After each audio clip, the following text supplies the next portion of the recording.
here, and I've got my helper, and we are making Viola ice cubes. So this is a great project to do for Mother's Day. Violas are edible, so they're really pretty floating in your water, and then if you happen to eat one, it's totally fine.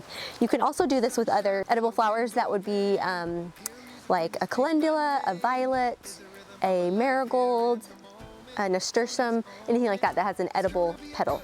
So all we're simply going to do, here, which ones do you want to use? We just have a sharp pair of snips or like a little pair of herb scissors.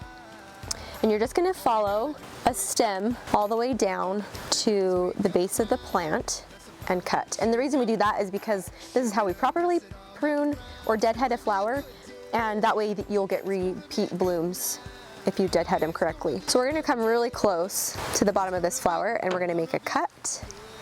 So it's just the petals left. And then we're going to stick it upside down in our ice cube tray. And this is a nice, I like this ice cube tray. I don't know if you can see. It's a square one, and so it fits the blooms perfectly. So we're just gonna go through, fill that up. I also, when we put the water into the ice cube tray, we only fill them half full. And then when this is full, we're going to stick them in the freezer until frozen. And then we're gonna add another layer of water over the top so that the flower is encased in the ice cube. When we pull them out of the freezer, they're like this. They're a little cube that has your cute flower in it. And then you can put them in the water and you've got floating flowers.